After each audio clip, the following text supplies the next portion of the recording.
Hello दोस्तों, welcome to your favourite channel 10 The Learning Point. 10 The Learning Point में आप सभी का बहुत बहुत स्वागत है।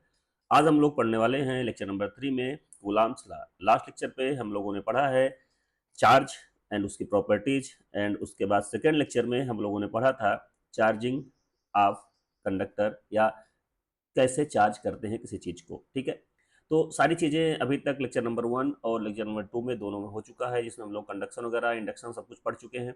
ठीक है, आगे बढ़ते हैं हम लोग कूलाम्स लॉ में। तो आज का हमारा लेक्चर है थर्ड, और उसमें पढ़ेंगे हम लोग कूलाम्स लॉ। तो आइए देखते हैं कूलाम्स लॉ क्या होता है। कूलाम्स लॉ की अगर बात करते हैं तो कूलाम्स लॉ अपने आप में इस इलेक्ट्रोस्टैटिक का बहुत ही इंपॉर्टेंट टॉपिक है। अगर ये कॉन्सेप्ट आपको क्लियर है तो इससे कहीं ना कहीं क्वेश्चन जरूर बनता है। अभी तो सिंगल डबल चार्ज है, फिर ट्रिपल चार्ज, 3 चार्ज, 4 चार्ज, ऐसे स्क्वायर में शेप में रखे होते हैं, तो बहुत सारा इसका एक क्वेश्चन जरूर बनता है, इंपॉर्टेंट क्वेश्चन बनता है। तो कूलाम्स लॉ को आपको बिल्कुल अच्छे से तैयार करना है, इसमें कोई कसर नहीं छोड़नी है, इसका एक क्वेश्चन आना ही आना है। ठीक है, बात करेंगे आपका चाहे 12th हो, चाहे आईआईटी हो, चाहे जेई हो, इससे एक क्वेश्चन बनता ही बनता है, बहुत ही इंपॉर्टेंट टॉपिक है। आगे देखते हैं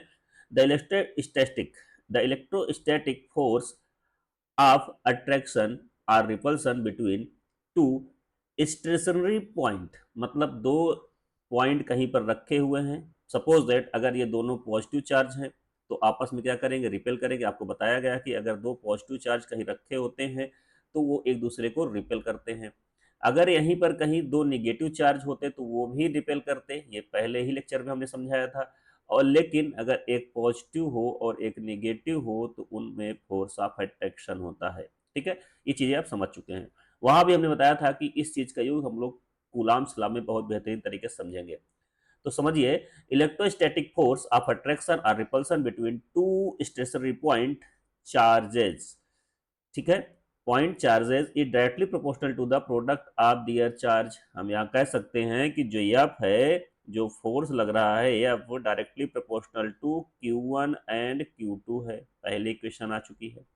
दूसरा क्या कह रहा है, and inversely proportional to the square of the distance between them. Inversely proportional मतलब यहाँ पे एफ क्या हो जाएगा, inversely proportional to 1/r²। Equation number second. इन दोनों को अगर हम कलेक्ट करते हैं दोनों इक्वेशन को, तो यहाँ पे F proportional to Q1 Q2/r² का टर्म आ जाता है। अब यहाँ पे प्रोपोर्शनलिटी का साइन हटाने के लिए क्या करेंगे, एफ प्रोपोर्शनल टू स्मॉल का के यूज करेंगे, Q1 Q2/r²। ये एक फार्मूला बन के तैयार हो जाता है। और क्या कहा गया है, if 2 point charge Q1 Q2 are separated by a distance r, then the magnitude of the force of repulsion and attraction between them is, क्या होगा, या proportional to Q1 Q2, F inversely proportional to square of the distance between them, then F proportional to Q1 Q2/r²। Proportionality का sign हटाने के लिए यहाँ पर यहाँ पर आपको क्या करना है, इक्वल टू का साइन लाना है। तो ध्यान देना है, हमने प्रोपोर्शनलिटी लिख दिया, तो इसको आपको इक्वल टू लगाना, क्योंकि हमने ऑलरेडी कांस्टेंट वहां पे दे रखा है। ठीक है, यहाँ पे इक्वल टू का साइन आ जाएगा। तो एफ इज इक्वल टू के Q1 Q2/r²। ये स्मॉल के है, ध्यान दीजिएगा। अभी आगे कैपिटल के का भी यूज आएगा, तो उसको समझते हैं, क्योंकि 2 बार के आता है तो यहाँ थोड़ा कंफ्यूजिंग होगा आपके लिए, लेकिन समझ लेंगे तो कोई प्रॉब्लम नहीं होगी। तो आपको समझ में आ गया होगा कूलाम्स लॉ क्या होता है। Coulombs law state that the electrostatic force of attraction or repulsion between two stationary points charge is directly proportional to the product of their charges and inversely proportional to the square of distance between them। अब बात करते हैं, यहाँ पे एक term आया हुआ है point charge. Stationary point charge मतलब क्या हुआ, कि यहाँ पे इंपॉर्टेंट बात है, ये एमसीक्यू पूछा जाता है। कूलाम का लॉ केवल केवल केवल रुके हुए चार्जों के लिए ही वैलिड है। अगर चार्ज मूव कर रहा है तो उसमें कूलाम लॉ नहीं लगने वाला है, ध्यान दीजिएगा। इसीलिए पॉइंट बताया गया है, स्टेशनरी पॉइंट मतलब रुके हुए पॉइंटों के लिए ही वैलिड है। अभी आगे इसकी लिमिटेशन हम बताएंगे, इसमें सब कुछ बताएंगे, कूलाम्स लॉ कहाँ कहाँ वैलिड है और कितना डिस्टेंस पे वैलिड है, सब कुछ बताई जाएगी। ठीक है, लेकिन आप लोग यहाँ समझते चलिए। आगे बढ़ते हैं हम लोग, आगे बढ़ते हैं। यहाँ पर अगर बात करें के की, स्मॉल के जो हम लोगों ने अभी देखा है, तो स्मॉल के की बात करें तो अगर हम सीजीएस में बात करते हैं, क्योंकि देखिए अलग अलग यूनिट्स होती हैं, अलग अलग में इनकी वैल्यूज होती हैं। तो डिपेंड अपॉन के, कांस्टेंट के यहाँ स्मॉल के की बात हो रही है, depend on the system of unit and medium between two charges के इक्वल टू 1। अगर सीजीएस की बात करते हैं तो एयर के लिए के की वैल्यू 1 ली जाती है, यहाँ पे F Q1 Q2 by r square हो जाता है। चार्ज स्मॉल में लिखिए या बड़े में लिखिए कोई फर्क नहीं पड़ेगा। तो ये डाइन होता है, क्या होता है, DYNE, डाइन। डाइन मतलब यहाँ पर एक यूनिट की बात हो रही है, वो वाई डाइन की नहीं, ठीक है। चलिए, इन एसआई फॉर एयर के मतलब क्या है, एसआई में एयर के लिए क्या होगा, एयर के लिए एसआई यूनिट की अगर बात करें तो के की वैल्यू 1/4 पाई एप्सिलॉन नॉट ली जाएगी, और 1/4 पाई एप्सिलॉन नॉट का वैल्यू कितना होगा, 9 इंटू 10 टू द पावर 9 होगा, जिसको याद रखिएगा newton metre square upon coulomb square unit होगी। और इस तरह से एक फार्मूला जो बनेगा F equal to 1/4 pi epsilon nought Q1 Q2 by r square का फार्मूला यहाँ से जनरेट हो जाएगा, क्योंकि यहाँ पे हमने जो K जूम किया था, एफ इज इक्वल टू के स्मॉल के Q1 Q2 by r square हमने लिया था, तो इस K की जगह हमने इस वैल्यू को पुट कर दिया 1/4 पाई एप्सिलॉन नॉट, और 1/4 पाई एप्सिलॉन नॉट की वैल्यू क्या होती है, 9 इंटू 10 टू द पावर 9 होती है। ये चीज अच्छे से याद रखिएगा, एग्जाम में आपको ये वैल्यू खुद से रखना होता है, दिया है नहीं दिया है उससे फर्क नहीं पड़ता, आपको याद रहना चाहिए। न्यूटन, अब ये इतने न्यूटन होता है। अब बात करते हैं न्यूटन और डाइन का रिलेशन, तो 1 न्यूटन इज इक्वल टू होता है 10 टू द पावर 5 डाइन, मतलब कौन बड़ा है, न्यूटन बड़ा है। 1 newton is equal to 10 to the power 5 dyne होता है, और अगर 1 डाइन की बात करें तो 1/10 टू द पावर 5 न्यूटन हो जाएगा, ठीक। तो ऐसे इसको हम सॉल्व कर सकते हैं। बात आती है कि this is the magnitude of the force which each charge exert on the other charge, मतलब क्या होता है, ये ऐसा फोर्स होता है, इसमें एक चार्ज दूसरे चार्ज पे फोर्स लगाता है, एक चार्ज दूसरे चार्ज पे फोर्स एक्सर्ट करता है, लगाता है। कैसे, यहाँ पे अगर ध्यान से देखें, यहाँ पे Q1 और Q2 दोनों रिपेल कर रहे हैं, इसका मतलब यही है कि दोनों सेम चार्ज हैं, या तो पॉजिटिव पॉजिटिव या तो निगेटिव निगेटिव है। जब पॉजिटिव पॉजिटिव चार्ज दोनों r डिस्टेंस पे रखे गए हैं, तो r डिस्टेंस पे रखने के बाद यहाँ पर रिपल्सन फोर्स जनरेट होता है, जो फोर्स आपस में एक दूसरे चार्ज के द्वारा जब फोर्स लगता है, तो एक दूसरे के द्वारा लगा हुआ फोर्स एक दूसरे का इक्वल अमाउंट ऑफ फोर्स होता है, मतलब ये जितना फोर्स इसको लगाएगा उतना ही Q2 इसको लगा रहा होगा। ऐसा तो नहीं कि ये ज्यादा लगाएगा ये कम लगाएगा, नो, यहाँ पे दोनों चार्ज एक दूसरे पे इक्वल फोर्स लगाते हैं, इक्वल फोर्स से दोनों दूर हटते हैं, राइट। अरे सिंपल सी बात है, आप दीवार को पुश करते हो तो जितना फोर्स आप लगा रहे हो उतना फोर्स दीवार आपको लगा रही है, एक्शन एंड रिएक्शन, सिंपल सी बात है, फिजिक्स का लॉजिक है। If the charge Q1 and Q2 are the same sign, अगर Q1 और Q2 सेम साइन है, both positive or both negative, means कहने का यही है, then force is mutually repulsive and and the force on each charge point away of from the other charge, मतलब दोनों एक दूसरे को दूर भगाएंगे, दूर करेंगे, रिपेल करेंगे। If the charge are opposite sign, opposite मतलब one positive and one negative है, एक पॉजिटिव एक निगेटिव है, सपोज दैट यहीं पर देख लीजिए एक पॉजिटिव है और एक निगेटिव है, तो then the force is mutually attractive, दोनों फोर्स क्या करेंगे, अट्रैक्ट करेंगे, दोनों चार्ज क्या करेंगे, दूसरे को अट्रैक्ट करेंगे, and the force of each charge point towards the each other या वन अदर, एक दूसरे की तरफ होगा, एक दूसरे को अट्रैक्ट करेंगे, एक दूसरे की तरफ फेस करेंगे, मतलब एक दूसरे को अट्रैक्ट कर रहे हैं, देख लीजिए यहाँ पे, ठीक है, समझ आई बातें। तो ये सारी बातें हैं, यहाँ पे आपको चार्ज का क्या कॉन्सेप्ट है, उसके बाद उसके सीजीएस में एसआई में जो एफ की के की वैल्यू है, फोर्स क्या जनरेट होगा, 1/4 पाई एप्सिलॉन नॉट की वैल्यू कितनी होती है, और ये सारी बातें आपको समझ में आ गई होंगी। आगे बढ़ते हैं। दिस, यहाँ पर, हाँ, यहाँ पर एक टर्म आया है, जब फार्मूला हम ड्राइव करते हैं F is equal to Q1 Q2 by r square, मतलब यहाँ पर एक टर्म आता है के, स्मॉल के की बात करते हैं, समझिएगा, यहाँ पे एक टर्म आता है स्मॉल के, और स्मॉल के बाद ये आता है Q1 Q2 by r square, एक टर्म आता है। तो यहाँ पे जो के की वैल्यू है आपने समझ लिया कि 1/, क्या होता है, 4 पाई एप्सिलॉन नॉट। तो आपको यहाँ से कुछ बातें समझ में आ रही होंगी कि इसकी value 9 into 10 to the power 9 हम लोग लेते हैं, बट आपको एक चीज मालूम होना चाहिए, यहाँ पाई की वैल्यू क्या होती है, पाई की वैल्यू आपको पता है कि 22/7 आप पढ़ रखे हो, ठीक है। लेकिन यहाँ एप्सिलॉन नॉट क्या होता है, तो एप्सिलॉन नॉट की वैल्यू देख लेते हैं। एप्सिलॉन नॉट क्या होता है कि एब्सोल्यूट परमिटिविटी, ठीक है।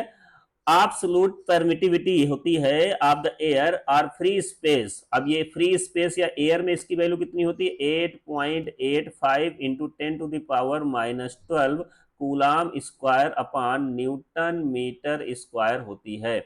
इसको हम फैराडे पर मीटर भी कह सकते हैं, फैराडे पर मीटर भी कह सकते हैं। अच्छा, एक चीज और इंपॉर्टेंट बात है कि जो एप्सिलॉन नॉट होता है वो मैग्नेटिक परमिटिविटी और वेलोसिटी के साथ एक रिलेशन भी बनाता है। मतलब हम कह सकते हैं C is equal to under root one upon under root mu nought and epsilon nought. मतलब ये एक रिलेशन भी याद रखिएगा, बहुत इंपॉर्टेंट है, कभी का क्वेश्चन आ जाता है इससे। तो C या एमसीक्यू पूछ लिया जाता है, तो C is to one upon under root mu nought and into epsilon nought. मतलब यहाँ पर C क्या है, speed of velocity of light है, जिसकी वैल्यू C की वैल्यू आपको पता होना चाहिए 3 इंटू 10⁸ मीटर पर सेकेंड होती है। और यहाँ पर एप्सिलॉन नॉट आपको पता ही है, एप्सिलॉन नॉट की वैल्यू होती है absolute permittivity and magnetic permittivity mu naught होती है। अभी आगे मैग्नेटिक चैप्टर में इसको हम पढ़ेंगे, राइट। चलिए आगे बढ़ते हैं, हम लोग। This effect of medium, medium का इफेक्ट क्या पड़ता है। मान लीजिए आपके दो चार्ज रखे हैं, एक ये Q1 रखा है, एक ये Q2 रखा है कुछ डिस्टेंस पे, और उसके बीच में हमने कुछ फिल कर दिया। जो ये फिल किया जाता है ये बेसिकली डाइलेक्ट्रिक होते हैं। डाइलेक्ट्रिक बोले तो ये पहले डाइलेक्ट्रिक समझ लीजिए।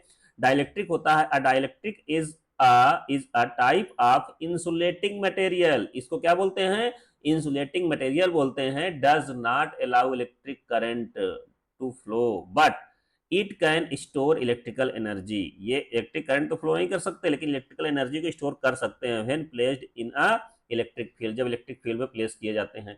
जैसे ग्लास होती है, प्लास्टिक होती है, रबर होती है, एयर होती है, माइका होती है, सब क्या है, डाई इलेक्ट्रिक्स हैं। इसको याद रखिएगा, इंपॉर्टेंट है, ठीक है। अब बात आएगी यहाँ पर कि effect of medium when a dielectric, आपको डाइलेक्ट्रिक समझ में आ गया है। When a dielectric medium is completely filled in between charge, rearrangement of the charge inside the dielectric medium take place and the force between the same two charges decreases। मतलब simple सी बात है, आपका जो फोर्स लग रहा होगा, अरे यार बीच में समझिए, मान लीजिए ये आप हो, समझिए ये आप हो और ये पड़ोसी का वाईफाई है ना, पड़ोसी का वाईफाई है। अब आप बताओ, यहाँ बैठे हो मोबाइल लिए और ये पड़ोसी का वाईफाई है, बीच में कई सारी दीवारें आ जाएं, कई सारे वॉल्स हैं, कमरे हैं, तो आपका वाईफाई कमजोर पड़ जाता है कि नहीं पड़ जाता। सिंपल सी बात है, वही सेम फिनोमेना यहाँ पर है। यहाँ पर दोनों चार्ज है, दोनों चार्ज के बीच में कुछ ऑब्स्ट्रक्शंस आ जाएंगे, कुछ चीजें भर दी जाएगी, डाइलेक्ट्रिक को भर दिया जाएगा, तो दोनों चार्ज के बीच लगने वाला फोर्स कम हो जाएगा। सिंपल सी बात है, तो यही लॉजिक है यहाँ पर। तो द फैक्टर जो के है वो डाइलेक्ट्रिक कहलाएगा। अब देखो यहाँ पर कैपिटल के आ रहा है, कैपिटल के को ही हम डाइलेक्ट्रिक कहेंगे, तो यहाँ से एक फार्मूला बन जाएगा एफ एम। क्या, एफ इन एम का मतलब मीडियम है, एफ एम वो गाना वाला एफ एम नहीं है, ध्यान देना। एफ एम सफिक्स में लगा हुआ है, एफ एम का मतलब हो जाएगा जो force in presence of medium is equal to F in air, जो एयर में होता था अपान के, ये कैपिटल के है, ध्यान दीजिएगा। तो यहां से एक फार्मूला बन जाएगा 1/4 पाई एप्सिलॉन नॉट। अब ये के आ गया नीचे, और यहाँ Q1 Q2 by r square, ये फार्मूला बन जाएगा। तो सिंपल सी बात है, आपको पता है कि एयर वाले फोर्स में अगर कुछ डिवाइड कर देंगे, के को हम डिवाइड कर देंगे, तो सिंपल सी बात है मीडियम में जो फोर्स लग रहा था वो ऑलरेडी कम हो चुका है ना। कोई बीच में ऑब्स्ट्रक्शन आ जाएंगे तो वहां पे लगने वाला फोर्स कम हो जाएगा। तो आपको यहाँ समझ में आ गया डाइलेक्ट्रिक क्या होता है। डाइलेक्ट्रिक को अगर हम फिल कर दे दो चार्जों के बीच में तो फोर्स ऑलरेडी कम हो जाएगा, डिक्रीज हो जाएगा। अब किसी बच्चे क्वेश्चन ये हो सकता है कि सर हम पूरे में ना फिल करके थोड़े में फिल कर दें तो क्या होगा। तो आइए देखते हैं थोड़े में फिल करने से क्या होता है। दिस, थोड़े में फिल करने से क्या होता है, if a dielectric medium is separate partially filled between the charge then effective air separation between the charge become. अगर हम थोड़े में फिल कर दे, देखिए पूरे डिस्टेंस आर थी, हमने ये टी थिकनेस में फिल कर दिया, ठीक है। तो ये बची हुई थिकनेस कितनी हो जाएगी, आर माइनस टी हो जाएगी। बची हुई थिकनेस क्या हो जाएगी, देखो इधर वाली थिकनेस और इधर वाली थिकनेस बची हुई आर माइनस टी हो जाएगी। ये टी को तो हमने क्या किया, फिल ही कर रखा है, तो टोटल आर थी, टोटल आर में से टी माइनस कर दोगे तो ये वाली प्लस ये वाली दोनों मिल जाएंगी। तो यहाँ पर क्या होगा, उसमें कौन सा फैक्टर आ जाएगा, charge r minus t plus t root के, मतलब फार्मूला क्या बनेगा, F equals to 1/4 pi epsilon nought और Q1 Q2 upon r minus t plus t root t का होल स्क्वायर, ये फार्मूला जनरेट हो जाएगा। इसको भी याद रखिएगा, जब भी हम डाइलेक्ट्रिक को कुछ कुछ अमाउंट में, कुछ थिकनेस में भरते हैं, थोड़ी थिकनेस में भरते हैं, फिल करते हैं, तो उस समय फार्मूला जितनी थिकनेस होती है और जितने में बचा हुआ होता है, तो पहले बचा हुआ प्लेस रखेंगे, ये है ना, आर माइनस टी बचा हुआ है, प्लस टी रूट के का मतलब है कौन सा डाइलेक्ट्रिक है, ये के का मतलब वहां पे 1/4 पाई एप्सिलॉन नॉट वाला नहीं है, ये कैपिटल का के है, इसका मतलब डाइलेक्ट्रिक जो भरा हुआ है उसकी वैल्यू यहाँ पे रहेगी, उसका स्क्वायर, होल स्क्वायर, राइट। चलिए समझ में आई बात। अच्छा, इसी को अगर हम वेक्टर फॉर्म में रिप्रेजेंट करें, vector form of Coulomb's law, Coulomb's law का वेक्टर फॉर्म होता है, तो vector form of Coulomb's law is where R12 is the unit vector, R12 का जो कैप है इसको हम यूनिट वेक्टर मान लेते हैं, and first charge first charge first charge जो होगा,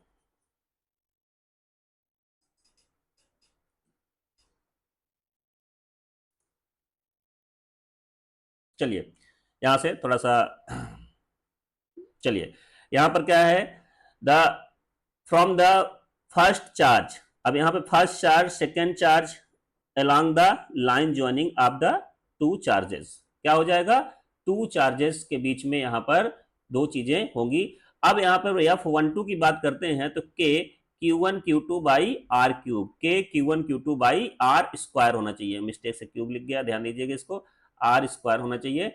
और यहाँ पे R12 मतलब क्या है कि जब F12 निकालेंगे तो K Q1 Q2 by r square और R12 बेसिकली क्या यहाँ पर है, ये एक डायरेक्शन को शो कर रहा है, यूनिट वेक्टर को शो कर रहा है बस। अब जब वेक्टर फॉर्म में लिखते हैं तो ये केवल डायरेक्शन को शो करता है, 1 से 2, 2 से 1 ये फोर्स बताता है। तो के की वैल्यू हमने यहाँ रख दिया, के Q1 Q2 by r square, यहाँ पर ये स्मॉल के है, ध्यान दीजिएगा, स्मॉल के है, जहाँ पे के की वैल्यू क्या है, 1/4 पाई एप्सिलॉन नॉट है, जिसकी वैल्यू हम 9 × 10⁹ ले सकते हैं, राइट। चलिए आगे बढ़ते हैं हम लोग, दिस, इसमें क्या है, limitation of Coulomb's law, Coulomb's law की लिमिटेशंस क्या हैं, कूलम्ब्स लॉ की अगर लिमिटेशन की बात करते हैं तो Coulomb's law is not valid for moving charge, मैंने स्टार्टिंग बताया था कि कूलम्ब्स का लॉ मूविंग चार्ज के लिए वैलिड नहीं होता, because moving charge produce magnetic field, moving charge में क्या जनरेट होता है, मैग्नेटिक फील्ड जनरेट होती है। Coulomb's law is valid at a distance greater than 10⁻⁻15 metre, 10⁻⁻15 metre ज्यादा होगा डिस्टेंस, मतलब इससे ज्यादा होना चाहिए, इससे कम नहीं होना चाहिए, नहीं तो वैलिड नहीं रहेगा। A charge Q1 exerts some forces on second charge Q2 if the third charge Q3 is brought near them, so the force of Q1 exerted on Q2 remain unchanged। Suppose that कोई system बना हुआ है, वहां पे charge Q1 और Q2 है, दोनों के बीच जो लगने वाला फोर्स है, मान लीजिए कोई तीसरा चार्ज आ जाए तो इन दोनों के बीच लगने वाले फोर्स में कोई डिफरेंस नहीं आएगा, कोई चेंजमेंट नहीं आएगा Q3 के आने के बाद भी, समझ में आई बात। अब कुछ बातें हैं कि रेशियोज क्या होते हैं, तो ratios of gravitational force and electrostatic force between two electron, अगर टू इलेक्ट्रॉन की बात करें तो 10⁻⁻43/1 होता है। ये कौन कौन सा फोर्स है, ग्रेविटेशन फोर्स, एफ जी की बात कर रहे हैं, एफ ई की बात कर रहे हैं, तो F G upon F E की वैल्यू क्या हो जाएगी, 10⁻⁻43/1। अच्छा, अगर इसको हम सही से लिखें तो 1 में हम लिख सकते हैं, है ना, तो 1 बेसिकली 10⁻43 हो जाएगा। अच्छा, टू प्रोटॉन अगर आपस में दोनों दोनों के बीच में लगने वाला फोर्स का रेशियो क्या होगा, ग्रेविटेशनल और इलेक्ट्रोस्टैटिक का, तो 10⁻36/1 होगा। अगर इसको सही से लिखना चाहें तो पावर -3 है तो अपान में लाएंगे, प्लस 36 हो जाएगा, तो 1/10⁻+36 हो जाएगा। And one proton and 1 electron के बाद क्या होगा, 10⁻39 और 1, 10⁻39 और 1 होगा। ठीक है। तो इस तरह से फोर्स होता है। Decreasing order of fundamental forces, decreasing order क्या है, फोर्सेस के डिक्रीजिंग ऑर्डर ये हैं कि एफ न्यूक्लियर, सबसे ज्यादा न्यूक्लियर फोर्स होता है, उससे कम इलेक्ट्रोस्टैटिक फोर्स होता है, ठीक है। उसके बाद वीक एक एफ वीक एक फोर्स आता है और ग्रेविटेशनल फोर्स आता है। कहने का मतलब ये फोर्सों का एक सीरीज है। सबसे ज्यादा कौन सा होता है, न्यूक्लियर फोर्स, सबसे कम ग्रेविटेशनल फोर्स होता है। एमसीक्यू पूछा जाता है, सबसे ज्यादा और सबसे कम वाला ही ज्यादा पूछा जाता है। सबसे ज्यादा न्यूक्लियर फोर्स होता है, सबसे कम ग्रेविटेशनल फोर्स होता है। आगे बढ़ते हैं। आगे बताया गया है principal of superposition. Principal of superposition की अगर बात करते हैं तो प्रिंसिपल ऑफ सुपरपोजिशन में बेसिकली क्या होता है, कई सारे charge Q1 Q2 Q3 Qn तक कई सारे चार्ज एक सिस्टम में बने हुए होते हैं। तो according to the principle of superposition, total forces acting on a given charge due to number of charge is the vector sum of the individual force acting on that charge due to all charges. कहने का मतलब जितना ये F net total force होगा वो individual, मान लीजिए first वाला निकाय ये है, ठीक है, F1 इससे F2 इससे F3 इससे Fn -1 इससे Fn, जब सबको हम जोड़ेंगे तो टोटल नेट चार्ज आ जाएगा। तो सुपरपोजिशन ऑफ चार्ज यही कहता है कि सभी का एल्जेब्रिक सम, कहने का मतलब सभी का एक वेक्टर वाला जो सम होता है वो चार्ज क्या कहलाता है, टोटल चार्ज के बराबर होता है, एफ नेट के बराबर होता है। Consider number of charge Q1 Q2 Q3 are applying force on a charge Q, किसी चार्ज Q पे इतने सारे फोर्स लग रहे हैं, Q1 Q2 Q3 charge apply, अपना फोर्स अप्लाई कर रहे हैं, तो इनमें सब में लगने वाला फोर्स F1 F2 F3 का जो सम होगा, एल्जेब्रिक सम होगा, कहने का मतलब वेक्टर सम होगा, वो क्या होगा, टोटल एफ नेट के बराबर होगा। ये कहता है प्रिंसिपल ऑफ सुपरपोजिशन, राइट। चलिए आगे बढ़ते हैं। इसमें एक बात आती है कि 2 point charge separate at a distance in a vacuum and a force F acting between them. Simple सी बात है, 2 पॉइंट चार्ज अगर रखे हैं तो वैक्यूम में, तो ये भी प्लस का है, तो दोनों के बीच एक फोर्स एग्जर्ट होगा जिसको हम रिपल्सन, फोर्स ऑफ रिपल्सन बोलेंगे। अगर यही प्लस क्यू होता, एक माइनस क्यू होता, तो इसको हम फोर्स ऑफ अट्रैक्शन कह सकते थे, ठीक है। अच्छा, और क्या कहा गया है, after filling a dielectric medium having dielectric constant के, मान लीजिए इन दोनों के बीच में हमने एक डाइलेक्ट्रिक को फिल कर दिया तो क्या होगा, कंप्लीटली बिटवीन देम, तो फोर्स बिटवीन देम डिक्रीजेस, बिल्कुल सही है, जो फोर्स होगा वो कम हो जाएगा। अच्छा, ये नोट करके एक पॉइंट है, लास्ट में दे दिया है, ठीक है, पॉइंट को समझ लो, जो अभी तक जो पढ़ाया पीछे उसका एक पॉइंट है मेन। तो to maintain the force as before separate between them change to R root के, मतलब जो फोर्स होता है वो आर रूट के लगभग चेंज हो जाता है। This distance known is effective, मतलब एज इफेक्टिव एयर सेपरेशन, मतलब इसको हम क्या कह सकते हैं, इफेक्टिव एयर सेपरेशन कह सकते हैं। और यहाँ पर क्या है, आर रूट के टर्म में इसके फोर्स में कुछ चेंजमेंट होता है। जब किसी डाइलेक्ट्रिक को हम बीच में लाते हैं तो उसमें फोर्स, लगने वाला फोर्स ऑलरेडी कम हो जाता है। आपको मैंने बताया वाईफाई वाला एग्जांपल, ठीक है, बीच में कई सारे वॉल्स आ जाएंगे तो यहाँ पे लगने वाला जो नेटवर्क प्रॉब्लम है वो नेटवर्क प्रॉब्लम करेगा, क्रिएट करेगा। उसी तरह से दो चार्जेस हैं, दोनों चार्ज के बीच में ऑब्स्ट्रक्शन आ जाएंगे तो वहां पे लगने वाला फोर्स कम हो जाएगा, राइट। चलिए अब हम लोग नेक्स्ट लेक्चर में पढ़ेंगे कुछ एग्जांपल्स, कुछ क्वेश्चंस जो कूलाम्स लॉ के बेसिस पे हैं। बहुत ही बेहतरीन क्वेश्चन करेंगे हम लोग, जो आपके आईआईटी नीट और क्लास 12th में पूछे जाते हैं, ठीक है। तो सारे एग्जामों का ध्यान देते हुए क्वेश्चन कराए जाएंगे, आपको वहाँ परेशान नहीं होना है कि हम किसके लिए पढ़े, आईआईटी पढ़े, नीट का पढ़े कि क्लास 12th का पढ़े। आपके ये सारे तीनों एग्जामों को कवर करने वाले कॉन्सेप्ट रहने वाले हैं, ठीक है। क्योंकि कॉन्सेप्ट क्लास तो वही रहती है, कॉन्सेप्ट तो आपको समझ में आता है कि जो कॉन्सेप्ट होते हैं हमारे, वो बेसिकली क्या होते हैं कि वो फिजिक्स के कॉन्सेप्ट थोड़े चेंज होने वाले हैं। आप चाहे नीट के लिए पढ़ो, चाहे आईआईटी के लिए पढ़ो, चाहे क्लास 12th के लिए पढ़ो, कॉन्सेप्ट हमारे वही हैं, आपको पूरी थ्योरी मिल रही है। और जिस बच्चे को अगर इसके नोट्स चाहिए तो जरूर कमेंट करें, आपको नोट्स हम जरूर प्रोवाइड कराएंगे। पहले आप लेक्चर को अच्छे से पढ़िए, अगर आपको नोट्स की नीड है नोट्स की, तो आप लोग उसमें कमेंट करेंगे तो फिर हम बताएंगे कहाँ पे आपको डाउनलोड करना है, सारी चीज़ें वहाँ पे डाउनलोड करवा दी जाएगी, ठीक। और आप लोग बेहतरीन तरीके से पढ़िए, इसमें देखिए कॉन्सेप्ट वाइज क्लास चल रही है, ठीक है। पहले सबसे पहले हम लोग जो इलेक्ट्रोस्टैटिक है इसको फिनिश करेंगे, इसके बाद जो सारी चीज़ें हैं एक एक करके फिनिश करते जाएंगे। चलिए मिलते हैं हम लोग नेक्स्ट लेक्चर पे। Okay, thank you.